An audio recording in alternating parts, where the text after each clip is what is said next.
kehidupan kita supaya lewat acara seminar ini keluarga kita semakin diberkati. Untuk informasi bagi jemaat Tuhan yang belum tahu lokasi gereja ini, untuk toilet wanita ada di sebelah timur ya, supaya enggak usah turun. Karena berkali-kali saya lihat ada yang belum tahu turun ke bawah. Jadi toilet wanita di sebelah timur, toilet pria di sebelah barat. Jadi enggak usah perlu turun cari di lantai dasar, enggak usah ya. Yang mau kencing mau apa semua yang berkaitan dengan urusan ke belakang ada di belakang gereja. Puji Tuhan. Sehat semua? Puji Tuhan. Enak sehat orang oleh masuk gereja. Oh iya betul. Karena masa pandemi kalau kita kurang sehat atau tidak sehat dilarang masuk gereja ya. Puji Tuhan, berarti kita yang ada di tempat ini kita mendapat kasih karunia dari Tuhan. Bahwa hari ini kita berkesempatan untuk kita bersama-sama menikmati hadirat Tuhan dan kita akan dibekali. Saya percaya sepanjang Bapak Ibu mungkin usia kami lebih muda dari Bapak Ibu, tapi saya percaya ada begitu banyak hal yang pagi hari ini akan kita dapatkan. Amin. Lewat seminar pagi hari ini, saya rindu Bapak Ibu menikmati berkat Tuhan. Ada pemulihan, ada pembaruan dalam setiap kehidupan kita pribadi lepas pribadi. Kita akan mengawali ibadah kita pada pagi hari ini. Mari kita persiapkan hati kita. Biarlah kita undang kuasa Roh Kudus menyertai, memimpin jalannya seminar pagi hari ini. Sehingga kita yang hadir dilawat dan diberkati oleh Tuhan. Puji Tuhan, saya undang Bapak Ibu untuk bangkit berdiri. Haleluya Yesus. Terima kasih Tuhan. Terima kasih buat kesempatan pagi hari ini. Kami siapkan hati kami menerima jamaah dan lawatan Tuhan pagi hari ini. Haleluya, haleluya. Ku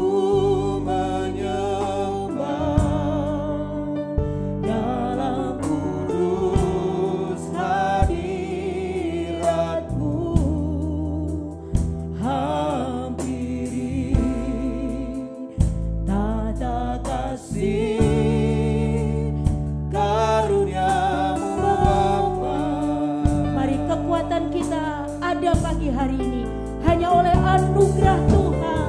Amin. Kekuatanku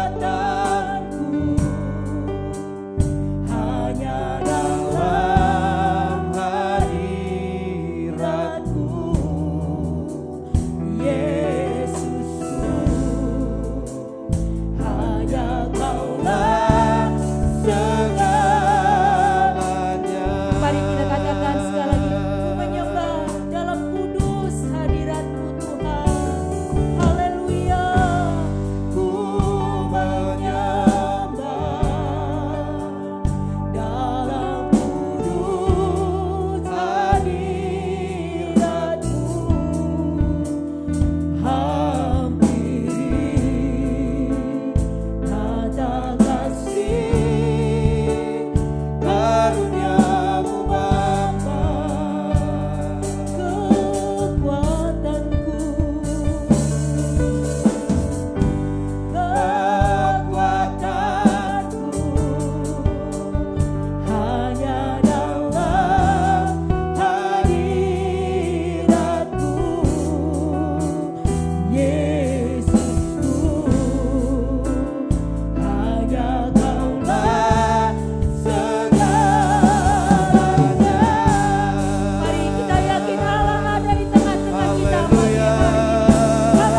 Bapak Ibu saja, ku yakin.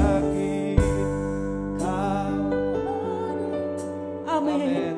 Ini doa dan kerinduan kami pagi hari ini Tuhan. Haleluya. Haleluya. Haleluya. Amin. Amin. Terima kasih Tuhan. Mari ku yakin Kau hadir. Ku yakin Kau hadir di sini. Mari kita angkat hati kita pagi hari ini. Biar lawatan-Mu nyata dalam seminar pagi hari ini Tuhan. Haleluya. Haleluya.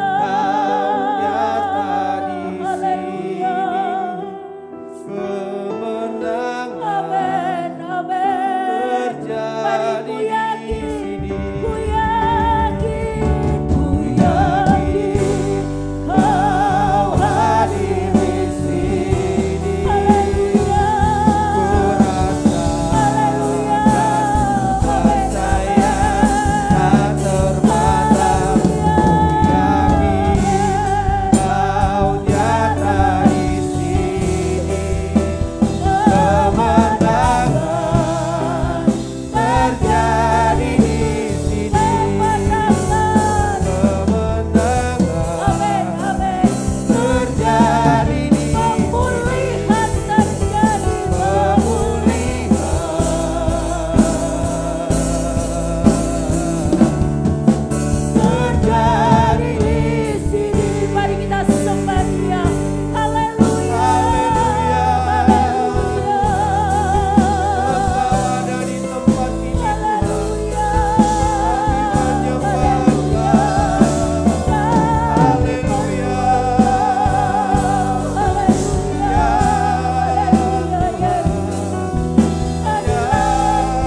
Kami mengucap syukur kepadamu pagi hari ini. Haleluya.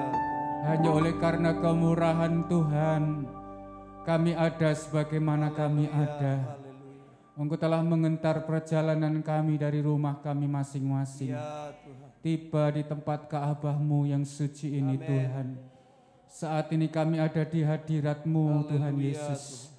Kami rindu senantiasa Tuhan, haleluya, haleluya. Menikmati dan merasakan kehadiran-Mu dalam kehidupan kami. Saat ini kami akan memulai acara seminar Pasutri Tuhan. Kami mohon hadirat-Mu nyata atas kami semua. Melawat setiap kami yang hadir pagi hari ini. Memimpin jalannya acara ini dari awal sampai akhirnya Tuhan. Di saat kami memuji dan menyembah Engkau, Kami boleh menikmati kuasa-Mu bekerja dalam hidup kami. Terlebih ketika kami mendengar, menyambut kebenaran firman-Mu. Kami percaya Engkau sudah siapkan juga hamba-Mu Tuhan. Untuk menyampaikan kebenaran-Mu bagi kami semua. Sehingga saat ini benar-benar Tuhan menjadi hari yang istimewa bagi kami. Untuk kami dapat dipulihkan, untuk kami dapat disegarkan Tuhan. Kemuliaan-Mu nyata atas kami semua. Segala bentuk pekerjaan iblis yang mencoba mengganggu acara ini kami patahkan, kami hancurkan dalam nama Yesus. Kuasa Tuhan saja yang bekerja atas kami. Terima kasih Tuhan. Kami mulai saat ini acara ini dalam nama Tuhan Yesus Kristus. Haleluya. Amin. Puji Tuhan. Silakan duduk Bapak Ibu yang dikasih dalam Tuhan. Sebelum kita akan masuk dalam puji-pujian, kami mengundang panitia untuk menyampaikan ucapan selamat datang kepada panitia. Kami persilakan.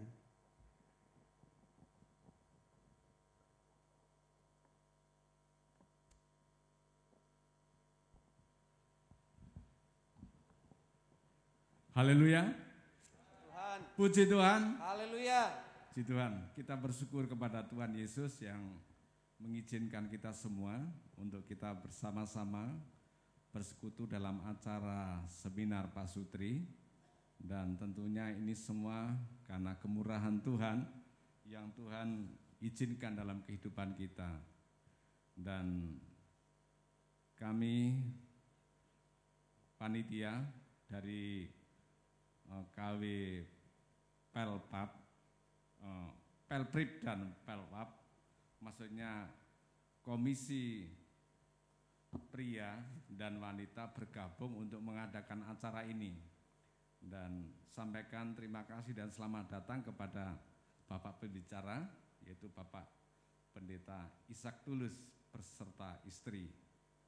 Dan siap untuk menjadi media berkat dalam acara ini. Dan sampaikan terima kasih juga untuk Bapak Ibu Gembala setempat, Bapak Ever, Ibu Hever sebagai gembala dan juga seluruh staf gembala dan seluruh sidang jemaat yang ada yang sudah siap sedia untuk memfasilitasi tempat yang kita pakai pada siang hari ini sampai acara usai. Demikian juga untuk Bapak Wilayah yang sudah mengizinkan kami untuk mengadakan seminar Pasutri hari ini. Dan kepada seluruh Bapak Ibu Gembala yang hadir dan seluruh Pasutri, Bapak Ibu semua yang bersedia diberkati oleh Tuhan. Amin, Bapak Ibu. Dan kita tentunya akan sambut berkat Tuhan pada acara ini. Saya rasa itu yang saya sampaikan. Tuhan Yesus memberkati. Saya serahkan kepada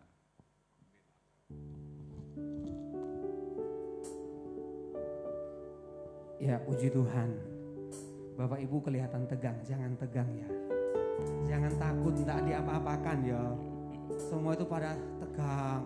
Aku nanti sama pembicara mau diapakan keluargaku, tenang saja ya. Tentunya lewat seminar di pagi hari ini kita semua pasti akan diberkati. Amin. Amin. Jangan tegang dulu. Saya undang Bapak Ibu untuk bangkit bersama-sama. Kita mau supaya tidak tegang. Ya Bapak Ibu yang hadir berpasang-pasangan, 99% berpasang-pasangan. Ya, sekarang hadap-hadapan dulu. Ya. Siapa tahu kita juga harus kita hadap-hadapan. Ya. Siapa tahu di rumah tadi belum hadap-hadapan ya. Karena saking repotnya mau ditatap gini, suaminya lihat istrinya, "Sek, ojo ndelok-ndelok, aku sek repot." Ya. Sekarang lihat ini istriku, ini suamiku apa enggak? Perhatikan dengan saksama. Ya. Dalam waktu yang sesingkat-singkatnya enggak. Ya. Yang mau berpegangan enggak apa-apa. Ya. Nah, yang mau berpegangan enggak apa-apa. Tatap-tatapan, jangan malu saya ditatap istri nih kok, suaminya. Jangan tegang, nah mau pegangan. Jadi ingat ya, jangan malu, ada yang malu ya? Ya. Nah jangan malu. Ya. Sama berpegangan pun apa-apa. Dan kita mau nyanyi bareng-bareng ya. Ku cinta keluarga Tuhan terjalan setia. Kita mau menyanyi pujian ini. Ya, satukanlah hati kami. Kemudian kita cinta keluarga Tuhan. Satukanlah hati kami. Satukanlah hati kami, ku memuji dan menyembah, oh Yesus, Tuhan dan Rajaku. Eratkanlah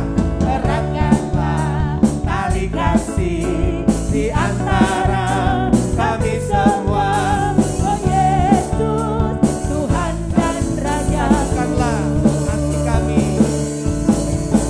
Satukanlah hati kami, ku memuji dan menyembah, oh Yesus, Tuhan dan Rajaku. Jangan malu Bapak Ibu, pegang istrinya, pegang suaminya.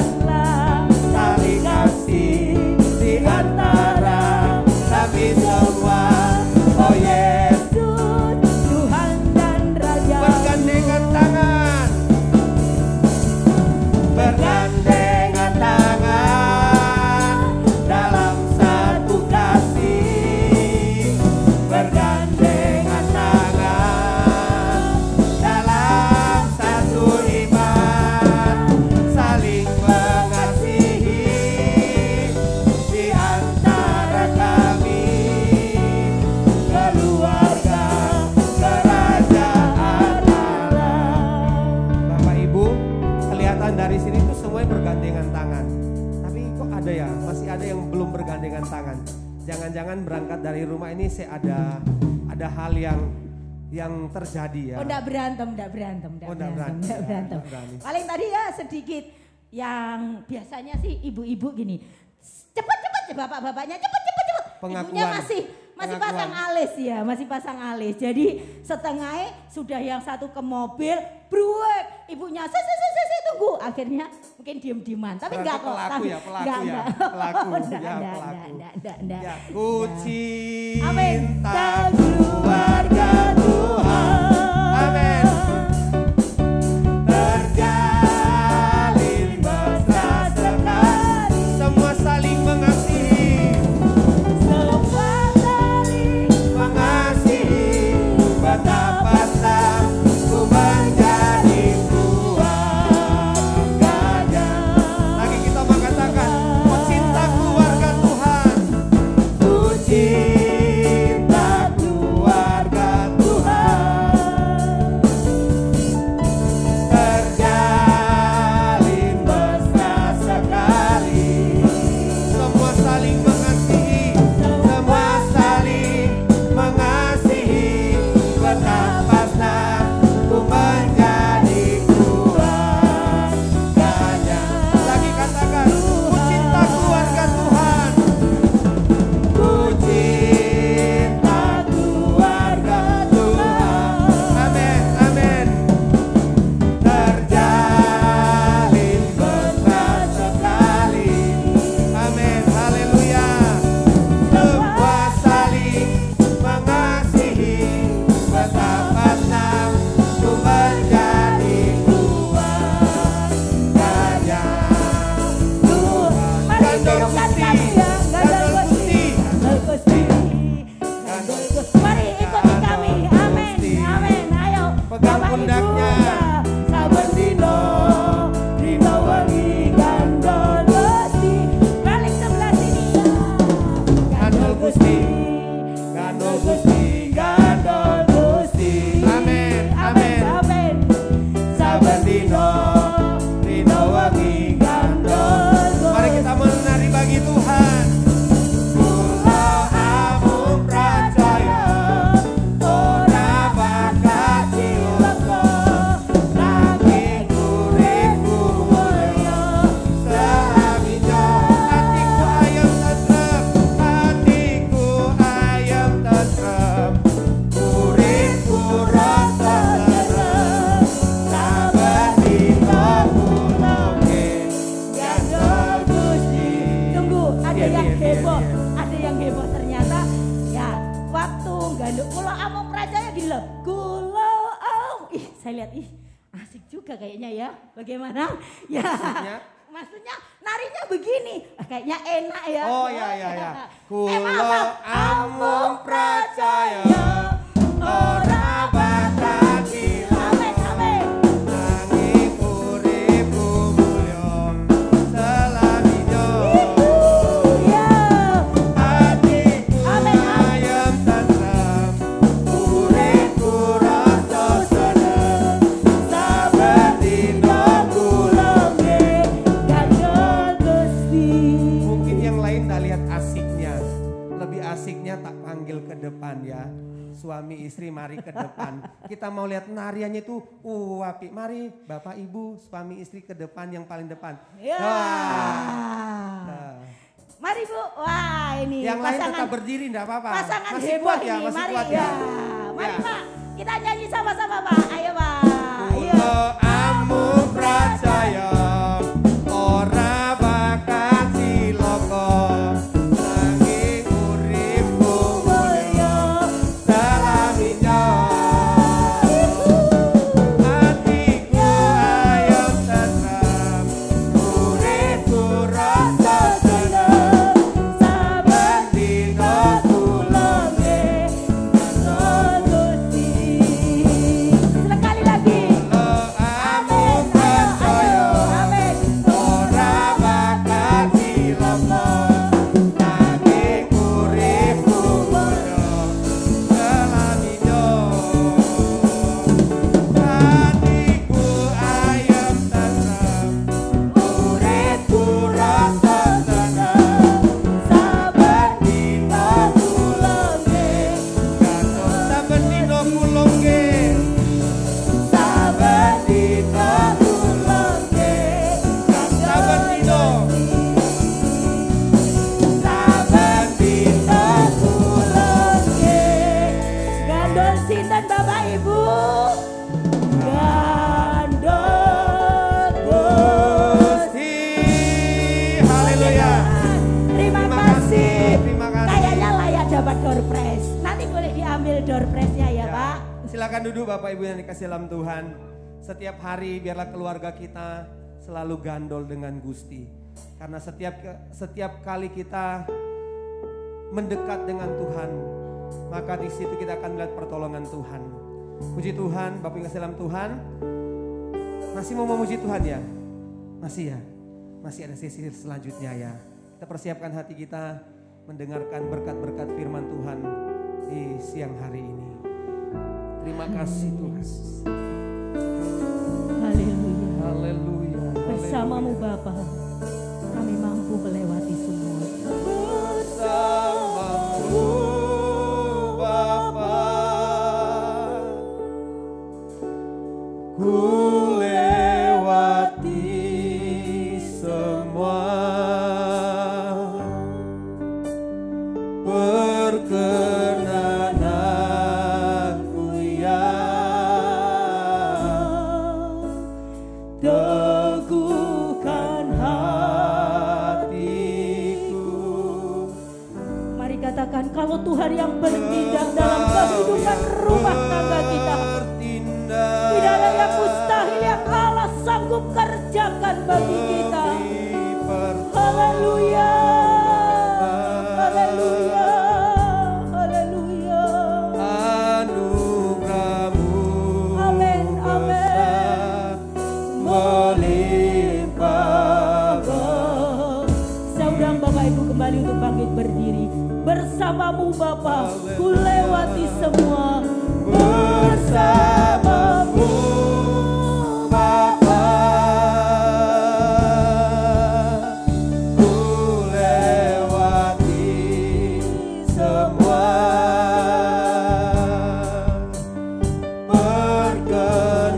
Perkenanmu ya, teguhkan hatiku. Haleluya.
kami akan terus berjalan oleh karena anugerah-Mu juga. Pelayanan kami, hidup kami, keluarga kami hanya karena anugerah. Pagi hari ini kami ada di tempat ini karena kami tahu kami masih butuh anugerah itu Tuhan. Mari berfirman dan kami semua siap mendengar. Urapi kami dengan minyak yang baru, urapan kuasa Roh Kudus supaya kami mampu menangkap pesan Tuhan secara pribadi dan kami kerjakan itu, kami taati itu dan mujizat pasti terjadi. Kami siap, kami akan duduk diam sambut Engkau berbicara kepada kami semua dalam nama Tuhan Yesus Kristus. Haleluya. Mari katakan amin. Boleh tepuk tangan yang meriah. Silahkan duduk, saya minta izin lepas masker ya. Mari katakan haleluya. Lebih semangat katakan haleluya. Boleh sambil tepuk tangan, mari katakan haleluya. Puji Tuhan, saya menyampaikan terima kasih kepada panitia penyelenggara acara ini, kepada majelis wilayah, juga kepada gembala setempat, juga kepada Bapak Ibu yang hadir pada pagi hari ini. Kita pagi hari ini mau belajar sesuatu ya. Saya kapan itu ngobrol sama Pak Edi, kita bikin 2 sesi dan memang sih paling tepat itu kalau 6 sesi benar-benar bless gitu ya. Karena kita mau bicara banyak hal dan ini mendasar sekali. Kalau dasarnya saja kita nggak kuat, maka jangan harap bangunan di atasnya pasti kuat gitu ya. Bapak Ibu, saya sekali waktu ketemu sama ownernya Adi Putro. Bapak Ibu tahu Adi Putro ya? Karoseri besar itu di Malang ya. Ownernya itu saya kenal deket ya, dan saya ngobrol berdua sama dia di satu tempat setelah sebuah acara ya. Saya nanya begini, bro, berapa orang di perusahaan dipimpin? 3.000 Pak, itu kira-kira tahun 2010 ya, 3.000 Pak. Oh banyak. Kira-kira kalau buat perbandingan susah mana memimpin 3.000 orang itu dibanding dengan memimpin 1 orang di rumahmu sendiri, yaitu istri. Dia nunduk dan akhirnya jawab begini, iya yo Pak yo, mek sitok wangel. Loh banyak loh Pak pria yang berhasil memimpin bisnis besar, tapi pimpin istri belum tentu, ya kan? Banyak pendeta juga begitu banyak pendeta bisa pimpin jemaat besar, ya, tapi pimpin istri belum tentu. Pimpin istri itu nggak gampang loh, karena apa? Nggak ada sistemnya masalahnya, ya kan? Gitu. Tapi firman Allah berkata, istri itu harus tunduk kepada suami. Boleh katakan amin? Saya ulangi, ini firman yang ngomong ya. Istri itu harus tunduk kepada suami. Boleh katakan amin? Bapak-bapak boleh katakan amin dengan semangat. Ibu-ibu katakan amin dengan rela. Tapi masalahnya lagi begini ya. Kalau ada suami berusaha menundukkan istri, gak akan tunduk. Jadi persoalan. Ya, dan banyak juga istri nggak tunduk karena sebenarnya nggak ngerti artinya tunduk. Makanya saya berharap sih kita semua belajar dan kemudian bisa ngajarin jemaat. Boleh katakan amin? Kita dulu belajar, kita lakukan, setelah kita lakukan kita praktekkan di jemaat, kira-kira begitu. Saya sekarang lagi nulis buku Bapak Ibu, nanti kalau sudah selesai saya bawa ke wilayah ya, dibagi terus di pintu bayar masing-masing. Judulnya itu lucu karena saya sekali waktu diminta melayani seminar keluarga di gerejanya Pak Timotius Arifin, khusus pendeta sama khusus aktivis gereja. Yang datang kurang lebih 1.500 pasang, berarti 3.000-an. Nah yang membuat saya pusing itu begini Bapak Ibu, saya diberi temanya itu gini. Ketika gaun pengantin sudah digantung. Wow, saya cari-cari ayat gak ada itu. Ketika gaun pengantin sudah digantung. Tapi sekali waktu Bapak Ibu saya nginep di satu hotel, terus saya keluar dari hotel itu ke taman. Nah di taman hotel itu ada orang yang lagi bikin prewedding. Tahu prewedding ya? Tahu ya? Pak Ketua Panitia dulu pakai prewedding? Dari wajahnya nggak cocok ya. Apalagi Om Hari Soleman ya kan, nggak mungkin ya kan. Karena pada waktu itu belum ada, zamannya kita belum ada. Prewedding itu sekarang aja gitu ya kan. Nah orang yang bikin prewedding itu Bapak Ibu, pria dan wanita calon pengantin ini, dua-duanya di wajahnya nggak ada guratan penderitaan sama sekali. Dua-duanya bahagia. Kenapa? Masih prewedding. Terus jalan bareng di syuting pelengah-pelengeh gitu ya.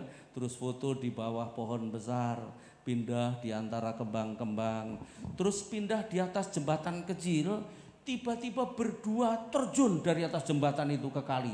Piur gitu, wah cekakakan. Kenapa? Masih prewedding. Terus pindah lagi di pinggir sumur kering, lalu kemudian pura-pura wanitanya itu kepreset, mau kecebur sumur, ditahan sama prianya sambil difoto, jebret, jebret, jebret, jebret. Kenapa? Masih prewedding. Kalau sudah nikah, ceburin sekalian. Sekali waktu saya sebelum pandemi itu ke Cina setahun bisa 5 kali ya. Dan sekali waktu saya melayani di Xiamen ya, saya ditaruh di hotel di pinggir laut, bagus hotelnya. Terus pagi saya keluar dari hotel itu, lihat-lihat pemandangan laut gitu, ada orang lagi bikin prewedding. Wah ini lebih keren ya, lebih bagus, jasnya bagus, gaunnya bagus, lalu mereka kejar-kejaran pria sama wanita ini ya, kayak bebek mau kawin. Tiba-tiba wanitanya naik ke atas batu bulat besar begitu, terjun dari atas, terus ditangkap sama prianya juga sambil dikasih pengaman begitu. Bes, kenapa? Masih prewedding. Kalau sudah nikah terjun, bluk, nggak syukur lo gitu ya kan. Nah saya menemukan begini, sebuah konsep, sebuah prinsip. Ternyata perjuangan nikah itu dimulainya ketika gaun pengantin sudah digantung. Sebelum digantung belum ada persoalan, belum ada masalah. Tapi yang lebih penting lagi, sebelum gaun pengantin itu dipakai harus dipersiapkan. Boleh katakan amin? Nah banyak orang tua mempersiapkan anaknya nikah itu hanya begini, hanya gedungnya pakai mana, terus konsumsinya apa saja, terus yang diundang siapa saja, terus nanti seragam pengantin, seragam keluarga warna apa, terus kemudian pesannya apa, nah gitu. Yang begitu-begitu harusnya itu Anda kalau menikahkan orang, apalagi anakmu sendiri, harus dipersiapkan betul-betul. Kenapa? Karena nikah itu dijalaninya seumur hidup. Bayangin kalau dipersiapkannya cuman 3 kali pertemuan. Terus ngomongin apa gitu loh. Terus pesan apa yang disampaikan. Nggak akan nyampe, percayalah. Pak Edi saya boleh turun aja supaya lebih dekat. Boleh ya? Saya boleh turun ya? Oke. Aku kalau jauh-jauh kurang marem ngomongnya ya. Gitu.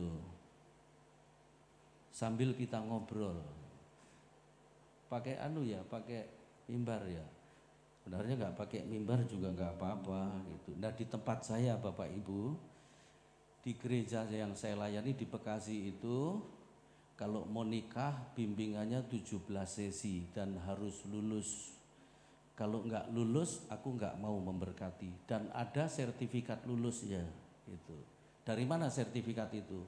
Dari ketua pembimbing pranikah. Ada 8 pasang pembimbing pranikah di tempat saya yang bukan hanya menguasai sesi, tapi dia menghidupi itu. Keluarganya jadi contoh gitu. Karena apa? Jemaat nggak butuh ini, Bapak Ibu, nggak butuh materi yang bagus. Jemaat itu butuh teladan yang benar. Boleh katakan amin? Nah kalau pendetanya aja nikahnya nggak benar, apanya yang ditiru gitu loh. Makanya nikah itu nggak sembarangan. Boleh katakan amin? Nah sekarang penggembalaan tambah jelas ya.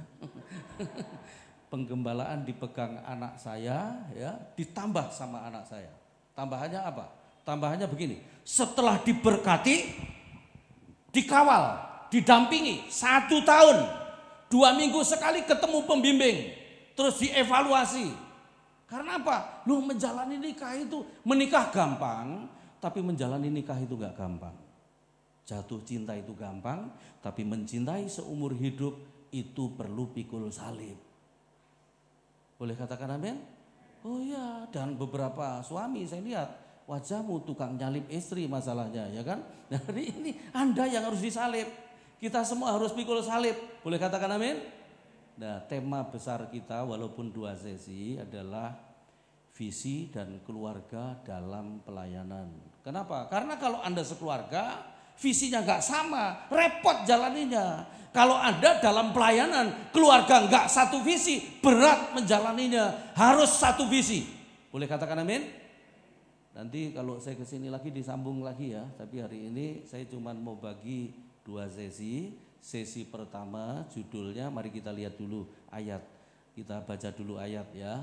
Ayo, Matius pasal yang ke-19 ayat 6. Bapak Ibu, ini istri saya namanya Jeti Kaligis, dia ibu gembala di Banyuwangi. Nah, besok saya makanya ada di sini sekarang karena besok saya harus nganter dia musda ya. Dia yang nyoblos karena dia yang punya suara ya. Jadi aku gak nyoblos, aku nyoblos dia aja. Gitu ya. Ayo, Matius pasal 19 ayat 6. Kita baca bersama-sama. Sudah siap? Boleh katakan amin? Aku mau Bapak Ibu nyatet bener-bener ya. Saya karena gak pakai PowerPoint. Ada hal-hal khusus yang Anda mesti ajarkan juga kepada jemaat ketika mau memberkati nikah. Supaya nikahnya benar. Ayo kita baca bersama, 2, 3. Demikianlah mereka bukan lagi 2, melainkan 1. Karena itu apa yang telah dipersatukan Allah tidak boleh diceraikan. Boleh katakan amin? Nah, kita bahas ini ya. Perhatikan ya. Ayat ini berkata begini, demikianlah mereka bukan lagi 2 melainkan 1. Dan kalimat ini yang kita mau bahas bersama-sama. Apa yang telah dipersatukan Allah tidak boleh diceraikan. Nah, kata dipersatukan di situ Anda boleh tulis. Saya nggak mau membicarakan perceraian, tapi saya ingin bicarakan ini, dipersatukan ini. Dipersatukan di sini dalam bahasa lain itu juga menggunakan kata dipasangkan. Apa yang dipasangkan oleh Tuhan tidak boleh diceraikan oleh manusia. Boleh katakan amin? Nah, dipasangkan di situ, Anda mesti kasih penjelasan sejelas-jelasnya ya. Kalau perlu digambar gitu. Nanti kalau Anda beli buku saya, nah ini salah satu materinya ini yang saya bahas di buku saya itu ya. Dan saya nulisnya itu di Andi Offset ya. Itu percetakan lama dan ownernya ngomong begini, Pak, biasanya kalau nulis buku itu hanya pengetahuan, kekuatannya nggak ada. Ya sama dengan saya pindahin isi kepala saya ke kepala Anda begitu.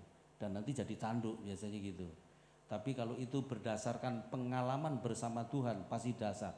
Dan semua tulisan saya dasarnya adalah pengalaman saya bersama keluarga gitu. Pasti ada kekuatannya. Dipasangkan di situ artinya begini. Dipasangkan seperti sepasang lembu ya, tulis. Dipasangkan seperti sepasang lembu ya, yang dipasang kuk. Nah, tahu kuk ya? Ya. Seperti sepasang lembu yang dipasang kuk untuk narik pedati atau cikar kalau bahasanya kita. Bapak Ibu nangkep yang saya maksud? Jadi keluarga itu seperti itu, pernikahanmu itu seperti itu, ya. Seperti 2 ekor lembu, ya. Ini kayak gini misalnya yang nari di depan tadi. Ini sapi jantan, ini sapi betina, ya kan? Nah, dipasang dengan kuk, lalu narik pedati atau membajak, kira-kira gitu. Pada satu tujuan, kira-kira begitu. Dan kuk itu adalah pernikahannya. Jadi pernikahan itu kuk. Gitu. Nangkep, bagian ini nangkep. Makanya sesi ini judulnya adalah begini.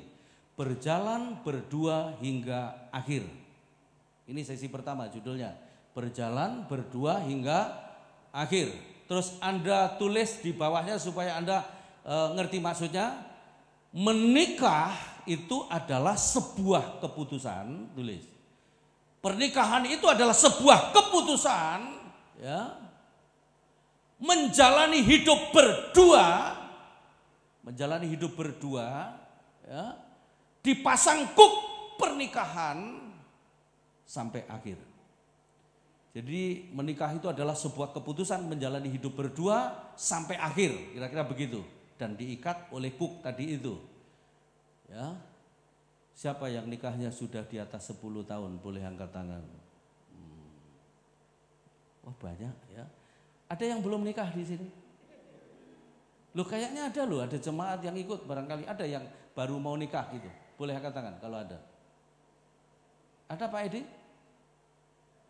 Oh enggak datang. Waduh harusnya datang supaya tahu ketika diberkati itu dia memberikan kepalanya buat pernikahannya. Gitu ya. Gitu. Ini direkam ya. Kalau direkam boleh dibagi. Supaya diulang-ulang karena kita itu 6 kali dengar baru nancep. Lah kalau pendeta aja 6 kali dengar baru nancep apalagi jemaat gitu loh. Ya kan gitu. Jadi menikah itu adalah sebuah keputusan menjalani hidup berdua hingga akhir. Boleh katakan amin? Saya mau ngomong begini sama Anda semua.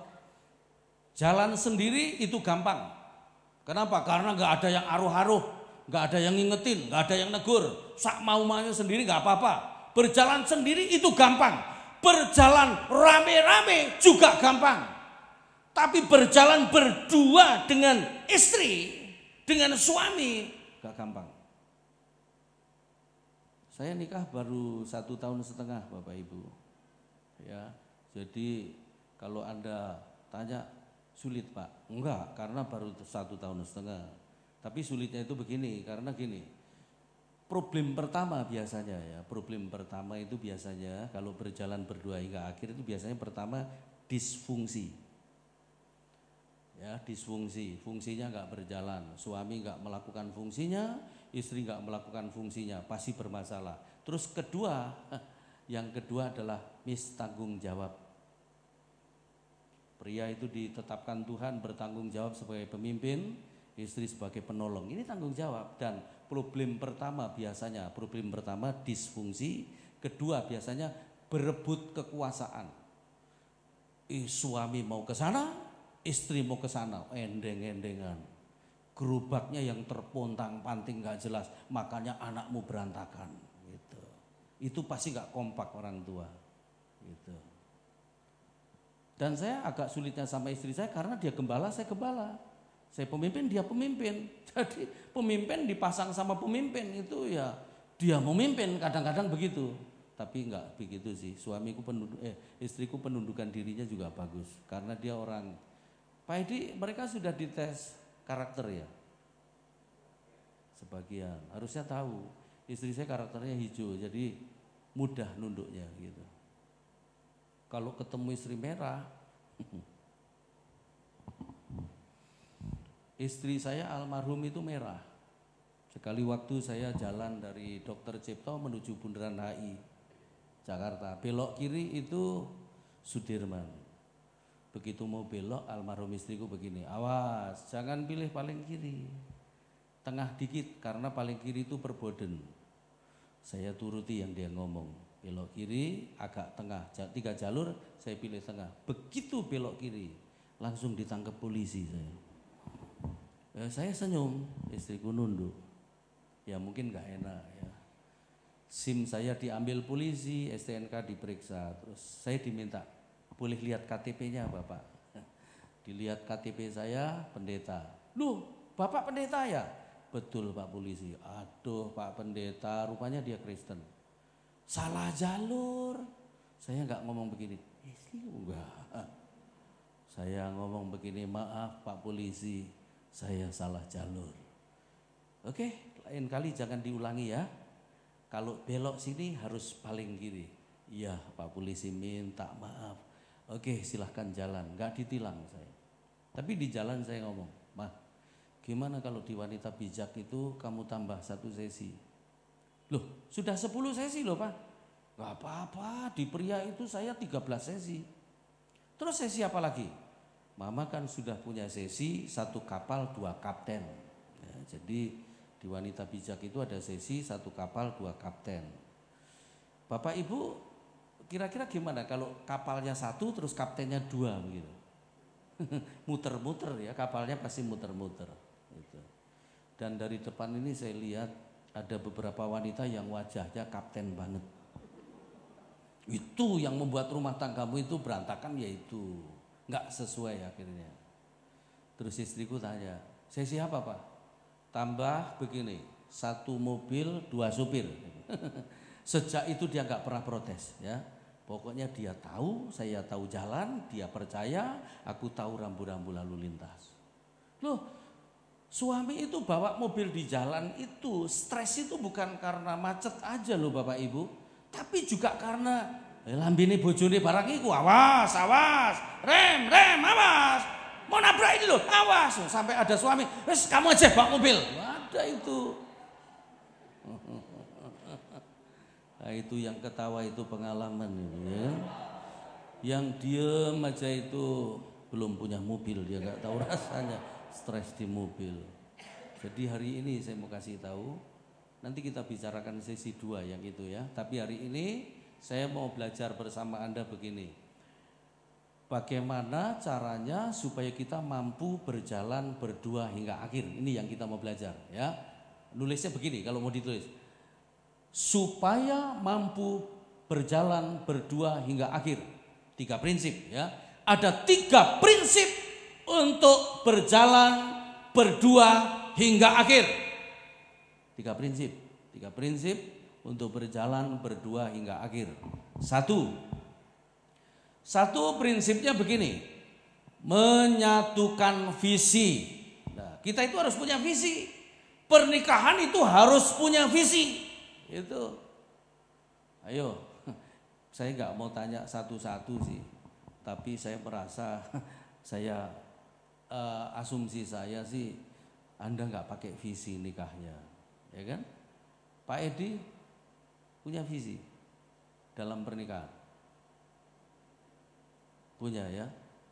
Nah, saya nikah pertama dulu visinya keluarga ilahi. Terus jadi visi gereja. Kalau boleh itu visi nikahmu, visi keluargamu, berikut visi pelayanan gitu. Boleh katakan amin? Terus saya nikah sama istriku sekarang ini, Jeti Kaligis ya. Visinya sekarang membangun keluarga yang menghadirkan kerajaan Allah. Nah begitu. Jadi ini diucapkan sesering mungkin. Jadi visinya kami, kadang-kadang saya cek, "Nih masih ingat visinya kita nikah?" Ingat dia. Membangun keluarga yang menghadirkan kerajaan Allah. Kenapa? Karena kalau saya nikah tidak menghadirkan kerajaan Allah, percayalah begini, setan gak usah diundang, hadir sendiri. Membangun kerajaan dalam keluarga akhirnya, ya kan? Nah makanya jangan heran kalau ada suami istri bertengkar, lalu istrinya sambil nunjuk-nunjuk ngomong, "Setan kamu ya, setan." Karena apa? Ada setan yang bangun kerajaan di rumahmu gitu. Nah Tuhan sendiri menciptakan pernikahan itu punya visi. Apa visinya Tuhan? Setelah dengar ini saya berharap sih Anda terus menetapkan visi dalam keluarga. Gitu. Supaya apa? Ya Anda berjalan sesuai visi itu. Asal bertengkar ingat visi itu. Kalau konflik ingat visi itu gitu. Tuhan menciptakan pernikahan itu visinya begini. Maleakhi pasal 2 ayat 15. Tuhan menciptakan pernikahan memiliki visi yang jelas. Visinya Tuhan menciptakan pernikahan gitu ya. Visinya Tuhan menciptakan pernikahan itu Maleakhi pasal 2 ayat 15. Ayat itu berkata begini, Maleakhi pasal 2 ayat yang ke-15. Nah ayat itu berkata demikian, Maleakhi pasal 2 Bukankah Allah yang esa menjadikan mereka daging dan roh? Dan apakah yang dikehendaki kesatuan itu? Keturunan ilahi. Jadi jagalah dirimu dan janganlah orang tidak setia terhadap istri dari masa mudanya. Kalau saya boleh baca dengan kalimat lain kira-kira begini. Dan apakah yang dikehendaki kesatuan itu, gitu. Ini kalau dibahasakan lain kira-kira begini. Dan apakah yang dikehendaki dalam pernikahan itu? Tuhan menciptakan pernikahan itu. Jawabannya kalimat berikutnya, keturunan ilahi. Jadi Tuhan menciptakan sebuah pernikahan itu supaya ada generasi ilahi. Boleh katakan amin? Anda nikah itu tujuannya Tuhan adalah supaya Anda melahirkan anak-anak ilahi. Boleh katakan amin? Kalau dalam bahasa kitab Kejadian begini, visinya Tuhan dari awal itu memang sudah ada visi, ya, visinya Tuhan. Kejadian pasal 2 ayat 28, ayat itu berkata begini. 1 maksud saya. Kejadian 1 ayat yang ke-28. Ayat itu berkata begini. Allah memberkati mereka, lalu Allah berfirman kepada mereka, beranak cuculah dan bertambah banyak, penuhilah bumi dan taklukkanlah itu, berkuasalah atas ikan-ikan di laut dan burung-burung di udara dan atas segala binatang yang merayap di bumi dan seterusnya. Nanti kalau Anda baca. Jadi Tuhan itu konsep pernikahan begini, perhatikan, ya perhatikan saya. Diberkatilah mereka, lalu diperintahkan. Tuhan berfirman, beranak cuculah, penuhi bumi, taklukkan. Jadi ini pernikahan yang penuh kuasa. Taklukkan, taklukkan bumi, taklukkan isinya, kira-kira begitu. Jadi pernikahan kita itu harusnya pernikahan yang berkuasa itu. Boleh katakan amin? Bisa menaklukkan keadaan, bisa menaklukkan situasi. Nah kita seringkali pernikahan kita kalah dengan situasi. Kenapa? Mungkin prosedurnya nggak seperti Tuhan mau. Nah Tuhan maunya begini loh. Diberkatilah mereka, terus Tuhan berfirman, beranak cuculah, terus taklukkan. Nah kita seringkali ketemu begini justru. Beranak cucu dulu baru cari pendeta untuk diberkati. Ngerti maksudnya? Meteng dhisik terus golek pendeta. Nah gitu, itu salahnya di situ. Dan di jemaat banyak yang seperti itu, ya kan? Dan surveinya menyatakan begini Bapak Ibu, pernikahan di gereja itu ternyata setelah disurvei hasilnya 90% sudah tidak kudus. Padahal nikah itu kudus. Awal aja udah salah gitu loh. Nah kalau awal sudah salah, maka berikutnya pasti salah juga. Jangan heran kalau anakmu juga blending duluan. Gitu. Bilang sebelahmu, jangan pura-pura gak denger, ini serius. Gitu. Kapan itu saya di Surabaya, satu seminar, ada satu pria dia nangis paling keras. Kenapa saya tanya, ada apa? Anak saya umur 19 tahun Pak, dan menghamili pacarnya, harus nikah diam-diam. Anak saya kedua, perempuan, dihamili oleh pria dan prianya gak bertanggung jawab Pak. Tapi di sesi ini saya baru sadar, ketika saya umur 19 tahun saya menghamili pacar saya, yang sekarang jadi mama mereka. Dan doktrinnya kita kalau sudah melanggar kekudusan gak boleh diberkati di gereja. Tumpang tangannya gak boleh nempel, ya kan? Tapi saya coba cari ayatnya memang gak ketemu. Tapi begini, gak apa-apa kita taati karena kita berorganisasi, ya kan? Tapi kalau menurut saya begini, kalau ada orang hamil duluan terus minta diberkati, saya gak mau. Kalau kamu mau nikah, nikah itu bukan karena hamil duluan.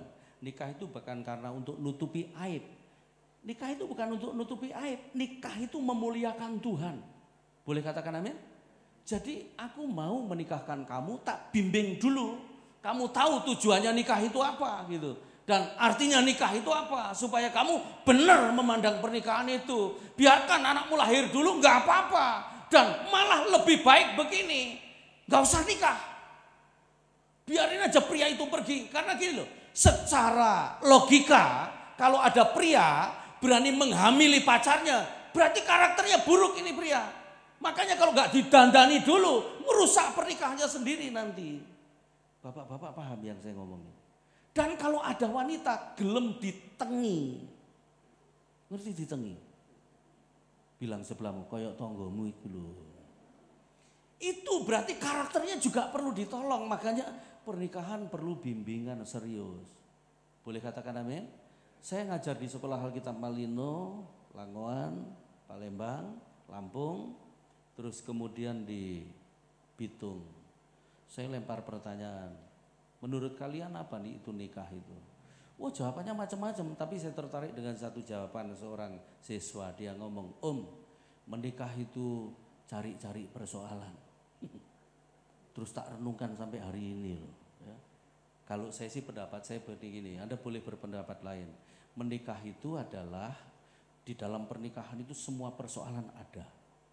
Dan kita harus mahir menyelesaikannya. Boleh katakan amin? Jadi kalau ada orang hamil duluan, Pak, kalau menurut saya tumpang tangan ngambang enggak begitu masalah. Diberkati di bawah pohon pisang atau di sawah atau di restoran enggak masalah. Apa sih bedanya gereja sama restoran? Kan enggak ada beda, cuma tempat ya kan. Yang terpenting itu Anda siapkan dulu dua orang yang sudah melanggar kekudusan itu. Dikasih tahu itu dosa gitu loh. Kamu harus bertobat, berhenti melakukan sampai kamu siap menikah. Dibimbing, tahu artinya nikah, tujuannya, dasar-dasarnya, prinsip-prinsip pernikahan. Dikasih tahu, baru dinikahkan. Nah kita itu kan ketipu dengan budaya. Aib apa? Malah aib melahirkan aib berikutnya kira-kira gitu. Ini konsep firman loh Pak. Diberkati dulu baru beranak cucu. Nah kalau sudah kebalik mesti ditolong. Karena ada prinsip begini. Segala sesuatu yang dimulai dengan salah akan berjalan dengan salah. Terus ujungnya salah juga. Kalau bahasanya kita pendeta-pendeta yang dimulai dengan daging berakhir dengan daging. Begitu kan? Tapi konsep pernikahan begini Pak. Dimulai dengan salah tapi kalau dijalani dengan benar ujungnya pasti benar. Walaupun dimulai dengan benar, kalau dijalaninya salah, ujungnya pasti berantakan juga. Makanya harus begini kalau boleh. Memulai dengan benar, dituntun, disiapkan, terus kemudian menjalani dengan benar, ujungnya pasti benar juga. Amin. Jadi kita mesti punya visi, ya visi. Ayo yang belum punya visi setelah ini bergumul, berdua suami istri, visi kita apa ya gitu. Pak Edi mesti punya visi ya. Misalnya keluarga yang diberkati atau keluarga yang menjadi berkat atau keluarga yang kuat atau keluarga yang melayani Tuhan, itu semua visi. Terus lakukan itu, terus apa? Karena saya visinya membangun keluarga yang menghadirkan kerajaan Allah, maka keluarga saya itu harus ada kasih, harus ada firman, harus ada doa, harus ada puasa ya. Saya tiap pagi ngobrol firman sama istriku ya, pagi hari ini. Tadi kita ngobrol itu pas dapat ayatnya itu yang ada anak muda yang datang kepada Yesus terus Tuhan aku pengen ikut engkau dan supaya aku jadi sempurna, terus kemudian syaratnya apa gitu. Terus Tuhan ngomong gini, jangan membunuh, jangan mencuri, jangan ini, jangan itu. Oh kalau itu saya sudah lakukan sejak aku masih muda. Terus kemudian Tuhan ngomong begini, kalau begitu jual kamu pulang, jual hartamu bagi ke orang-orang miskin. Pernah baca itu? Terus pria itu pulang dengan sedih karena hartanya banyak. Jadi aku langsung nanya istriku, kamu dapat apa? Pesan Tuhan hari ini harus memberi. Jadi coba kamu siapa yang kamu mau beri? Praktek hari ini. Saya bilang begitu. Kita itu kalau nggak ada firman nggak bisa Pak rumah tangga. Kan gini, pernikahan itu karyanya Tuhan. Boleh katakan amin? Nah kalau tidak dijalani dengan Tuhan pasti rusak Pak. Mesti dengan Tuhan. Visi yang pertama ya. Ayo kalau boleh keluargamu punya visi, terus visi itu dibawa masuk ke pelayanan gitu. Jadi satu visinya keluarga sama gereja harusnya begitu. Amin. Dan ini nggak gampang. Saya sendiri membangun sekarang juga nggak gampang. Karena apa? anak-anak dari dia kan 4 orang sudah dibangun lama 24 tahun oleh papanya, oleh keluarganya. Nah sekarang bersama saya juga agak kepontal-pontal juga. Tapi ya namanya membangun kan pelan-pelan memang, jadinya juga lama begitu ya. Jadi hari ini kita tetapkan visi. Boleh katakan amin?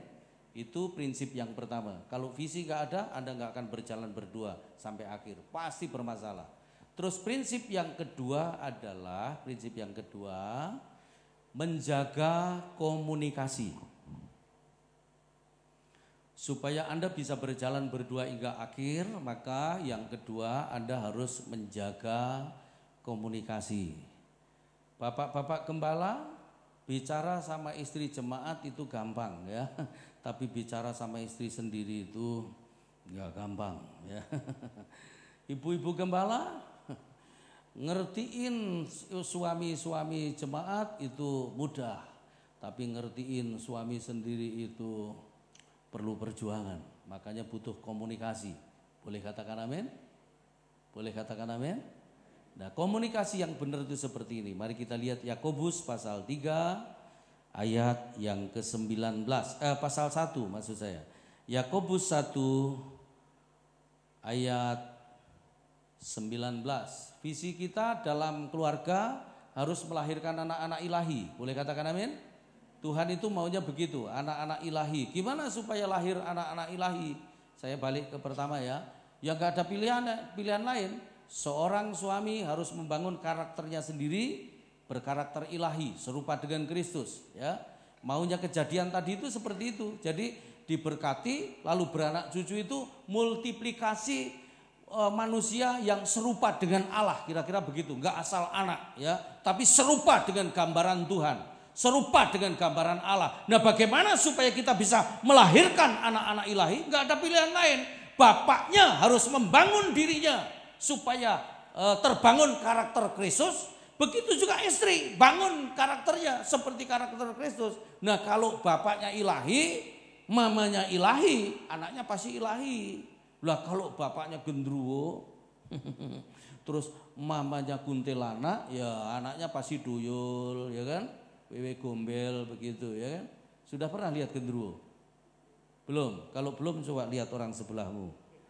Maksudnya tanya sama dia, barangkali dia pernah lihat ya.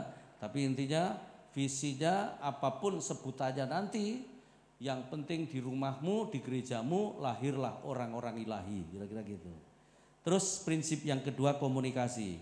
Nah, Yakobus 1 ayat 19 berkata begini, hai saudara-saudara yang kukasihi, ingatlah hal ini. Setiap orang hendaklah cepat untuk mendengar, tetapi lambat untuk berkata-kata dan juga lambat untuk marah. Dari ayat ini saya mau sampaikan begini. Anda tulis dan betul-betul Anda lakukan. Ada 3 prinsip komunikasi.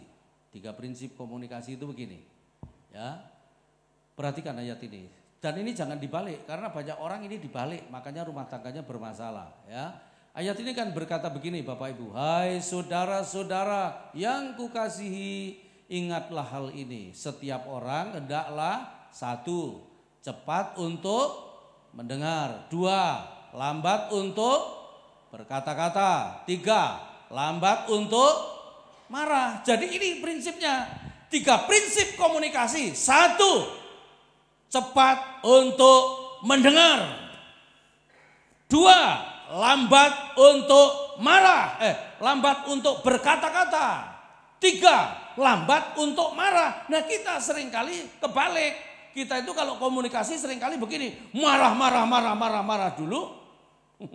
Terus ngomong terus gak bisa direm. Mendengarnya kalau sadar. Dan itu pun gak sadar-sadar. Nah, gitu. Jadi mari Bapak Ibu yang kita utamakan bukan berbicara, tapi mendengar. Jadi komunikasi itu, rumah tangga itu kekuatannya ada di komunikasi. Kalau Anda mau tulis ya, tolong ditulis. Di bawah prinsip pertama, prinsip cepat mendengar. Di bawah prinsip mendengar itu begini ya. Kekuatan rumah tangga ada di komunikasi. Itu dasarnya ya.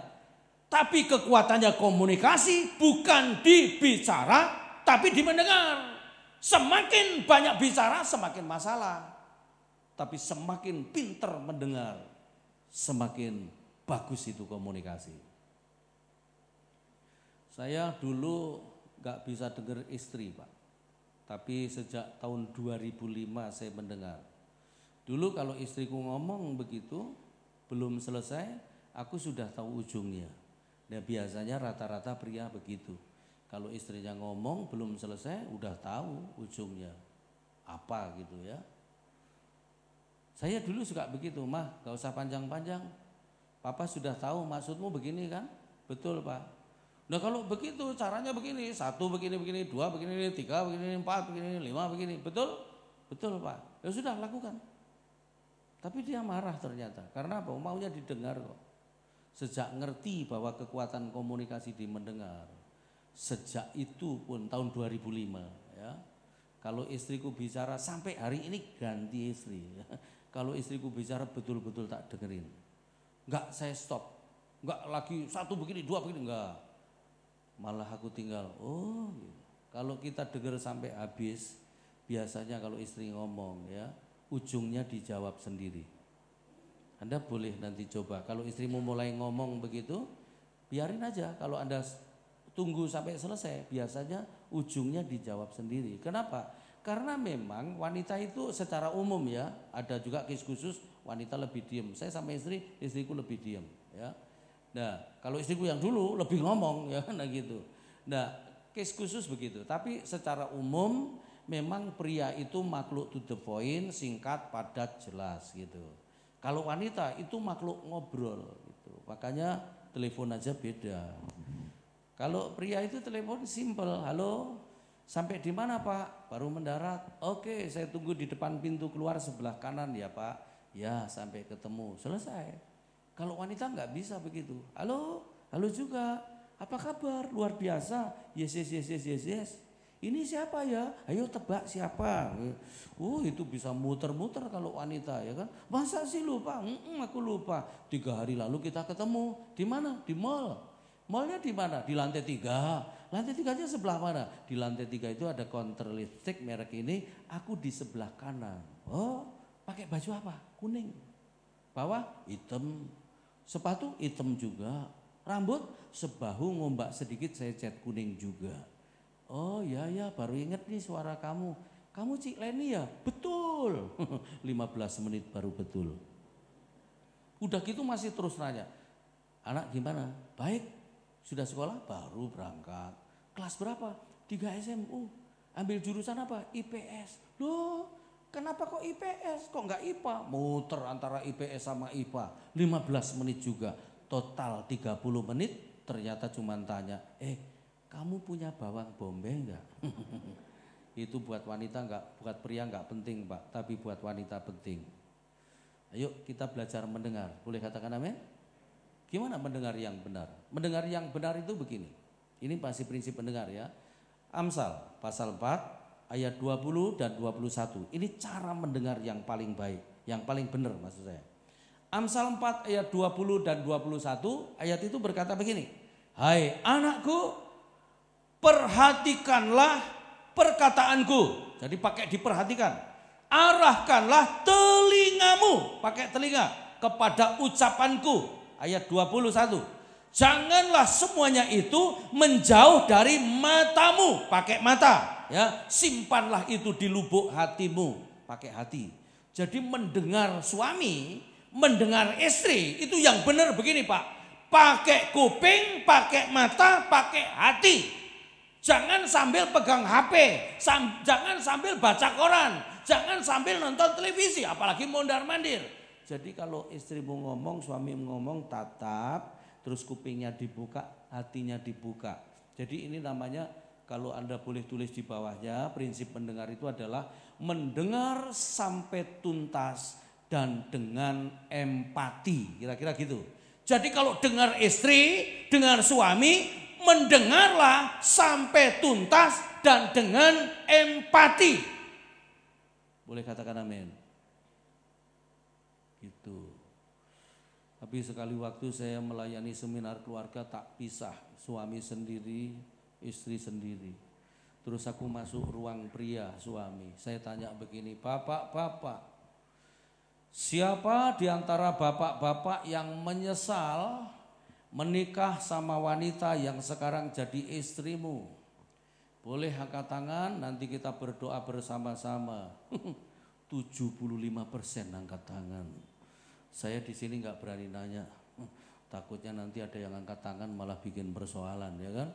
75% angkat tangan. Saya tanya pria paling depan, Pak, kenapa menyesal nikah sama ibu? Pak, istriku itu keras kepala. Ya kalau nggak keras bukan kepala. Tapi tak lurusin. Terus saya tanya lagi belakangnya, Pak, kenapa menyesal nikah sama ibu? Istriku kayak radio rusak, Pak. Loh, maksudnya apa? Pokoknya itu on off-nya itu sudah londot dol, nggak bisa off lagi. Maksudnya, oh pagi jeplak mulutmu gini terus Pak sepanjang hari. Saya bilang, normal itu kalau begini. Yang nggak normal itu kalau mulut istrimu begini nggak balik lagi. Nah, nanti malah pusing ya. Belakangnya lagi saya tanya, Pak, kenapa nyesal nikah sama ibu? Pak Ishak, istri saya itu wanita Pak, tapi ngoroknya itu kayak gempa bumi Pak. Sampai orek semua loh Pak. Terus tak goyang-goyang maksudnya supaya miring. Kalau miring kan gak ngorok. Begitu miring malah mangap. Ngiler satu bantal habis Pak. Saya bilang Pak, menikah itu seperti itu. Terima sak ngiler-ngilernya, sak ngorok-ngoroknya, termasuk abape sing badek itu. Tapi Pak gak tahan Pak. Pagi itu kentutnya 3 suara loh Pak, prat, udah gitu baunya gado-gado lagi. Saya bilang sudah terima aja, berarti silite bojomu stereo.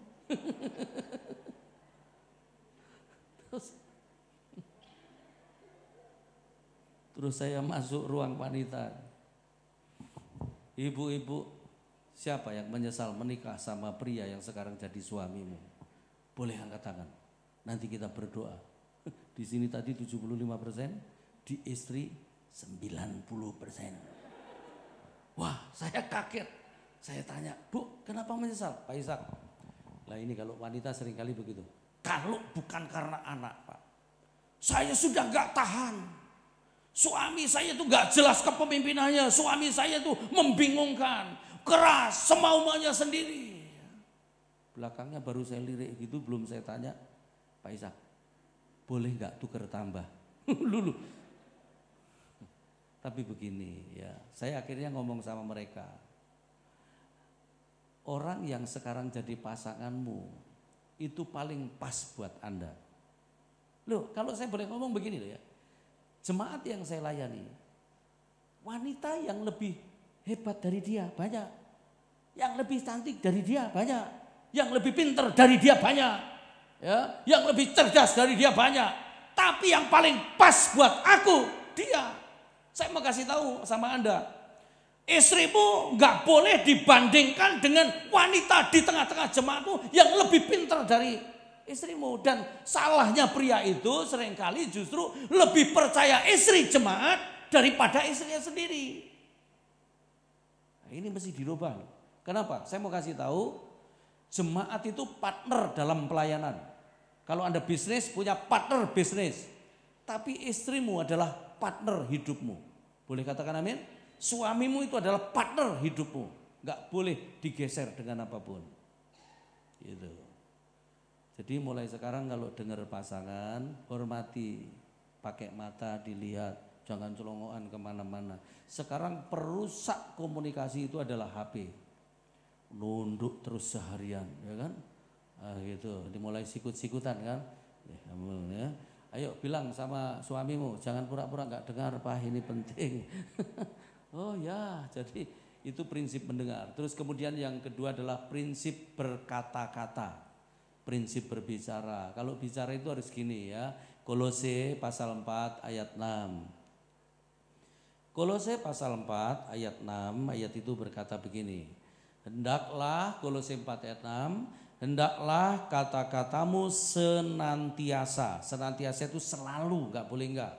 Penuh kasih, jangan hambar sehingga kamu tahu bagaimana kamu harus memberi jawab kepada setiap orang. Jadi begini rupanya rentetannya. Orang yang mendengarnya buruk itu biasanya responnya juga buruk, cara berkata-kata juga pasti buruk. Kenapa? Karena enggak mendengar dengan benar. Kalau mendengar dengan benar, terbangun respon yang benar, apapun yang dia dengar, dia bisa menjawab dengan benar. Boleh katakan amin? Jadi supaya kamu bisa memberi jawab, kata-katamu harus penuh kasih. Kalau gini, usahakan tidak melukai pasanganmu dengan kata-kata ya. Khususnya para pria mesti hati-hati. Kenapa? Karena istrimu itu hatinya itu lembutnya itu kayak spon. Ngeresepnya cepat, nyimpennya lama. Makanya kalau konflik lagi itu selalu wanita, yang kemarin itu, yang kapan itu, kata-katamu akan selalu diingat, apalagi yang buruk. Ya, tapi buat wanita, ayo, jangan nyimpen kata-kata yang buruk itu. Karena apa? Ya, hatimu kayak tas kresek akhirnya. Wantongin yang buruk-buruk. Makanya bolak-balik yang kanker, tumor itu wanita. Karena apa? Ya karena hatinya nyimpennya itu lama. Sementara pria itu mudah salah, mudah minta maaf, mudah lupa. Nah gitu. Jadi berkata-katalah yang berhikmat gitu. Terus yang ketiga tadi itu lambat untuk marah. Yang kedua kan lambat untuk berkata-kata. Jadi kalau berkata-kata itu direm dulu, jangan langsung nyeplos, dipikirin. Kira-kira ini nanti melukai gak gitu. Terus yang ketiga adalah lambat untuk marah. Itu adalah prinsip mengendalikan emosi. Kita harus lakukan itu. Komunikasi. Terus kemudian ada tulis di bawahnya. Ini komunikasi agak sedikit panjang. Ada 3 level komunikasi. Ada 3 level komunikasi. 1, level basa-basi. Jadi rumah tangga itu harus ada guyon. Ada ngobrol sambil minum kopi, nggak membicarakan yang penting-penting, tapi guyon, ngalor ngidul, nggak jelas. Yang penting ketawa, kira-kira begitu. Ya. Terus yang kedua adalah level penting. Level penting itu membicarakan hal-hal penting. Boleh katakan amin? Jangan membicarakan hal penting ketika saat genting. Apa itu level penting? Level penting itu membicarakan hal-hal penting, contohnya membicarakan pelayanan, itu penting. Harus dibicarakan suami istri sebelum dibicarakan ke majelis gereja. Sebelum dibicarakan ke siapapun harusnya suami istri sudah ngobrol dulu. Membicarakan pelayanan. Terus apa lagi? Keuangan keluarga, ini penting. Terus apa lagi? Sekolah anak-anak, itu penting. Terus apa lagi? Terus ini ngunjungi orang tua, ini penting. Harus diomongin. Jangan gak ngunjungin orang tua, karena nanti anakmu juga lakukan itu. Ngunjungin orang tua, ngunjungin mertua, itu penting. Terus apalagi? Liburan bersama. Walaupun kita pendeta Pak, kita harus liburan juga. Piknik. Ini kalau saya lihat nih wanita-wanita ini wajahnya krisis piknik. Perlu itu piknik. Langsung istrinya ngomong, besok Pak sekalian ke Batu. Nah gitu ya kan. Harus ada piknik ya kan. Jangan kerja terus. Itu semua level penting. Nah makanya kalau perlu begini Bapak Ibu, suami istri itu punya waktu meeting berdua, ngobrol berdua, setahun 4 kali atau 3 kali ngobrol. Jangan kalau ada persoalan aja ngobrol gitu. Terus kemudian level 3 adalah level dari hati ke hati.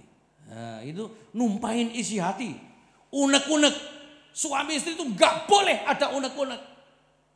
Contoh, beberapa bulan lalu istriku begini, hampir setahun deh, setengah tahun lebih pokoknya. Istriku ngomong begini, Pih boleh ngobrol? Ayo. Aku lihat kamu itu kalau sama Naomi itu cucunya dia. Kok beda ya sama kayak ke Hero. Cucu saya itu ada 4 ya.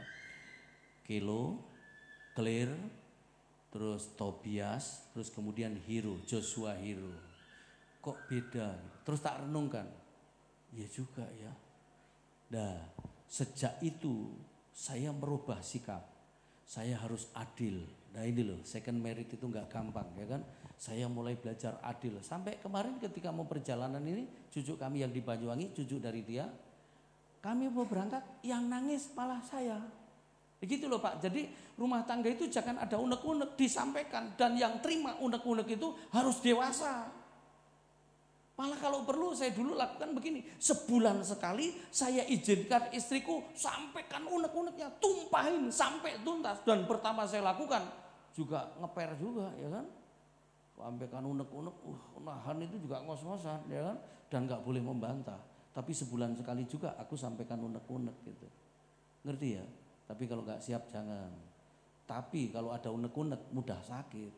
Sampaikan unek-unek, ini level 3. Level basa-basi, level penting, level dari hati ke hati.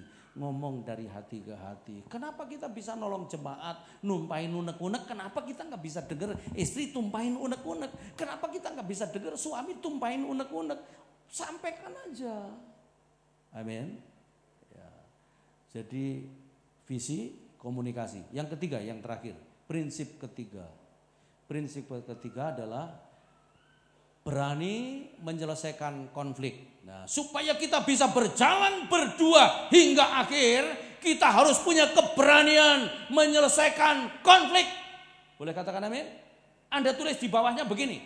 Dunia mengajarkan sebuah kemunafikan. Dunia mengajarkan sebuah kemunafikan supaya kita pinter menyembunyikan konflik. Supaya seolah-olah gak ada konflik gitu. Tetapi firman Tuhan mengajarkan kita harus berani menyelesaikan konflik apapun resikonya. Saya ulangi sekali lagi. Dunia mengajarkan sebuah kemunafikan supaya kita pinter menyembunyikan konflik supaya seolah-olah tidak ada konflik. Tetapi firman Tuhan mengajarkan supaya kita berani menyelesaikan konflik apapun resikonya. Terus Anda tulis di bawahnya supaya Anda ngerti, lebih ngerti lagi ya. Menyelesaikan konflik itu selalu ada resikonya. Saya ulangi sekali lagi.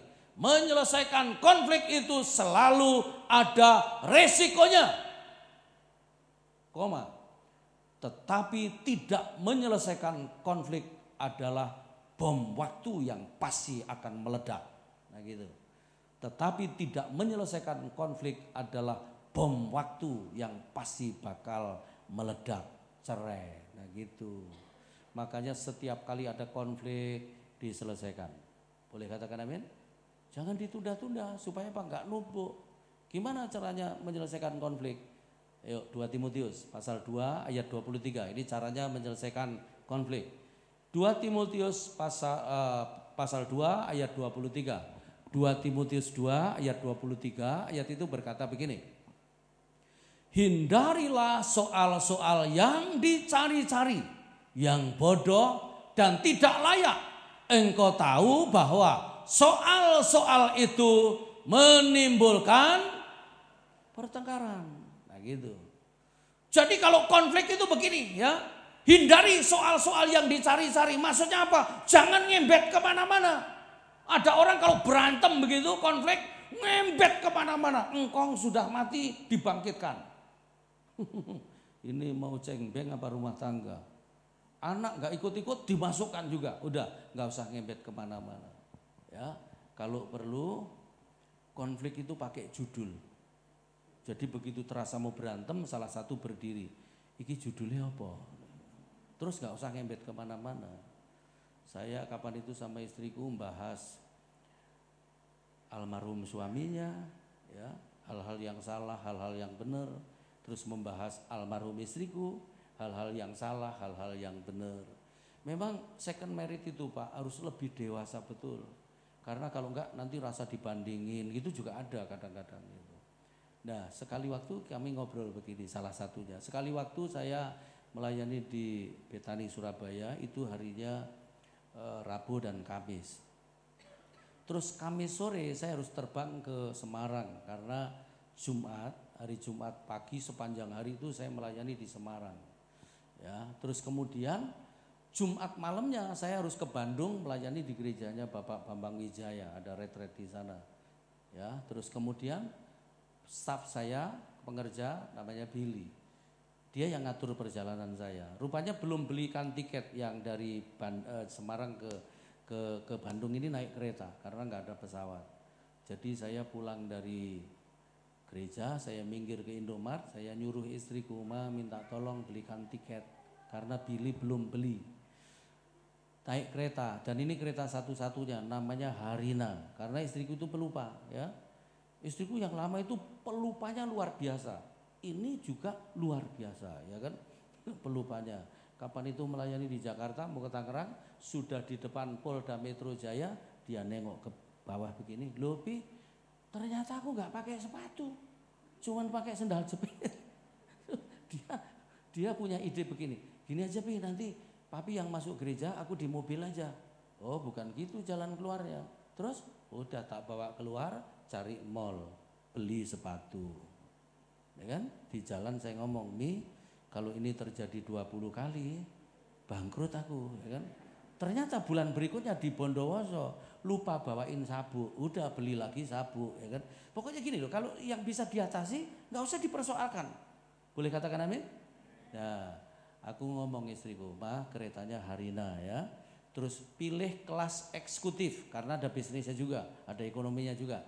Terus kemudian jam 11 sampai Bandung pagi, pilih bangku yang tengah, jangan deket pintu supaya nggak kena angin. Harganya 275 saya bilang begitu, 250. 350 saya bilang begitu. Ingat ya Ma, Harina jam 11 malam eksekutif, bangku tengah.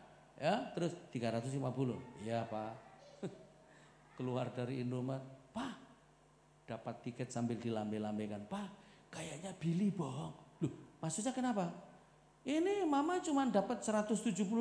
Kata Billy kan 350. Dalam hatiku madeg. Wah, keliru iki kita iki. Bener ternyata yang diberi itu bisnis loh. Mah ini bisnis. Loh katanya Harina. Memang Harina tapi ini bisnis. Gak apa-apa lah sekali aja loh, gak apa-apa gimana. Bisnis itu kursinya gak bisa begini loh Mak, begini terus. Bledos petengku Mak, 7 jam ini ya. Ayo tak bawa masuk ke Indomart, maksudnya mau tak refund ganti gitu. Ternyata gak bisa, kalau di refund saya harus ke stasiun Senen. Terus ya sudah Pak, beli baru lagi.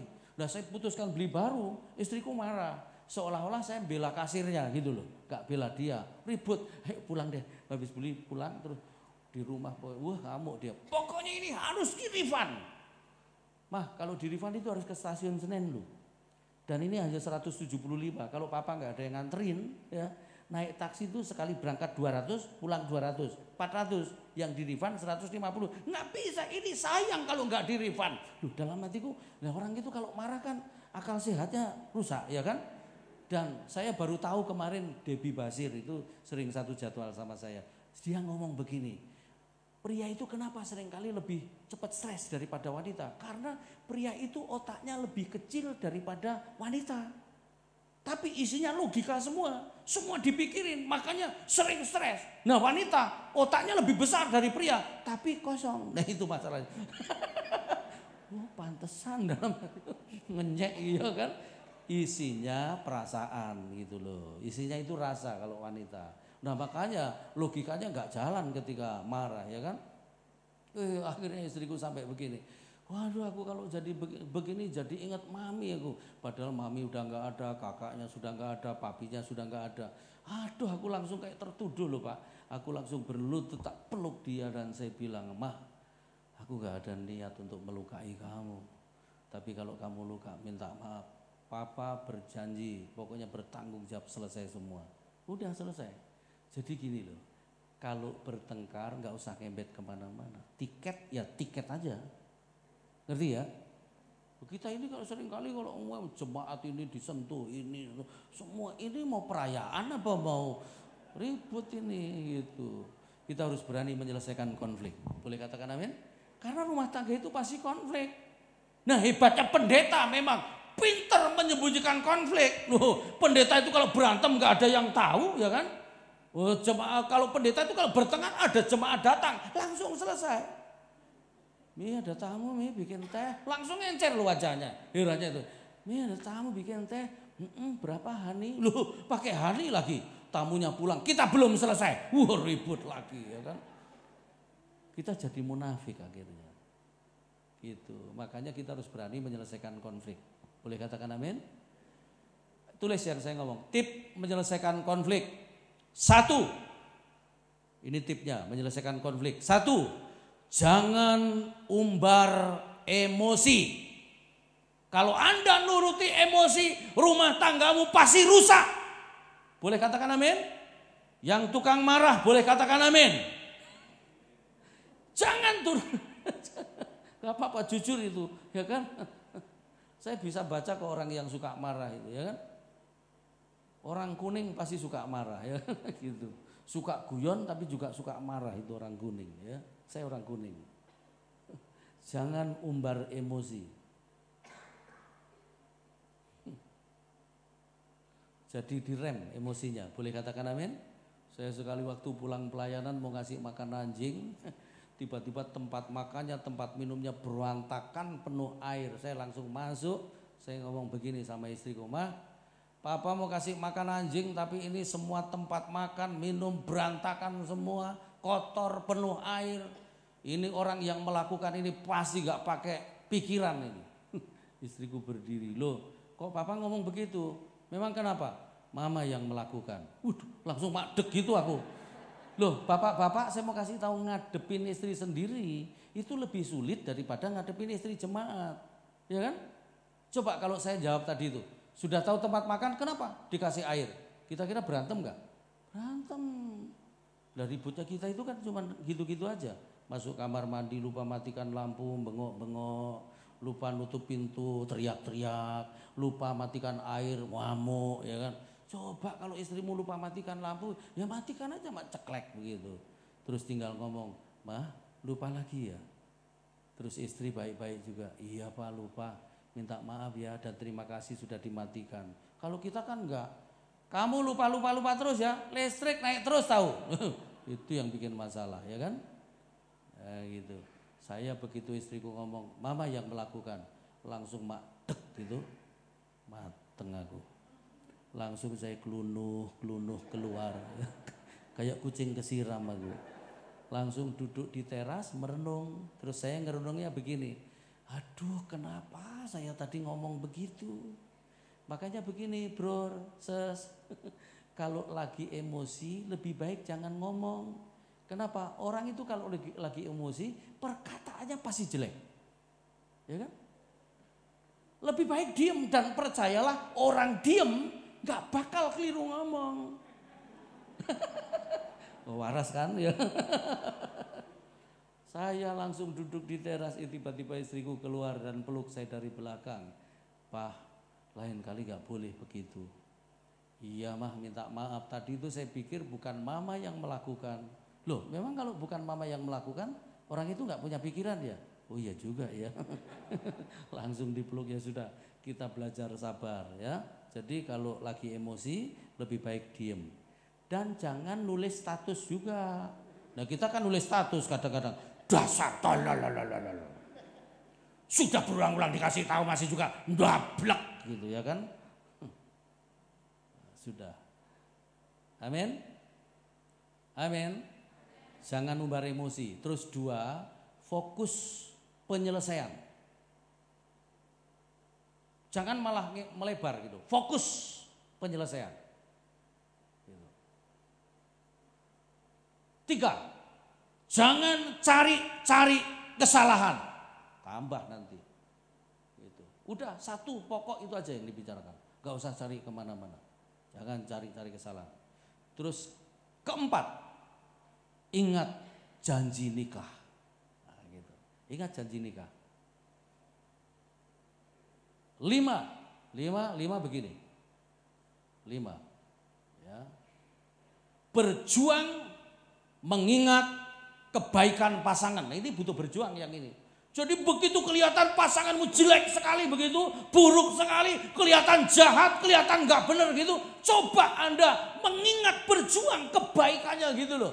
Kalau perlu itu ingat ketemuan pertama itu di mana gitu. Nah itu di situ nggak ada jeleknya, ya kan? Pasti baik semua ketemu pertama. Ketemu pertama kan, hidungmu memang bagus sekali. Tapi lama-lama upilmu, nah itu upilnya yang kelihatan gitu ya kan. Nah itu. Ayo ingat begitu ya. Dan saya percaya begini, kita bisa melakukan ini.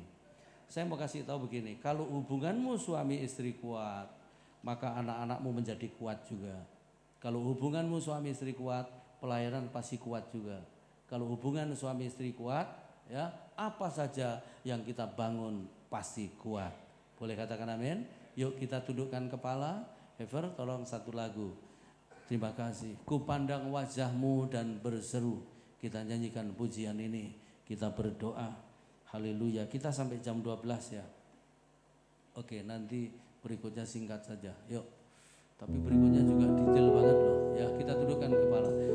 Ku pandang wajahmu dan berseru, pertolonganku datang darimu.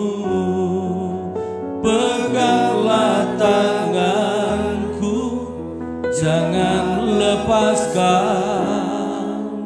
Kaulah harapan dalam hidupku.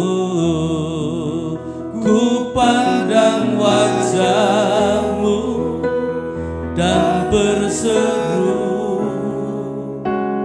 pertolonganku datang darimu. Peganglah tanganku, jangan lepaskan. Kaulah harapan dalam hidupku. Mari kita berdiri. Ku pandang wajah. Mari kita berdiri dan kita bergandengan tangan. Bapak ibu yang suami istri boleh bergandengan tangan. Istriku boleh maju ke depan. Haleluya. Darimu peganglah tanganku, jangan lepaskan. Kaulah harapan dalam hidup. Sekali lagi ku pandang wajahmu dan berseru, pertolonganku datang darimu. Peganglah tanganku, jangan lepaskan. Kaulah harapan dalam hidupku. Kaulah harapan dalam hidupku. Kaulah harapan dalam hidupku.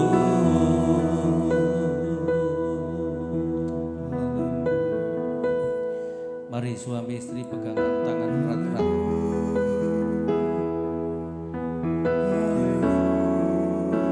Haleluya.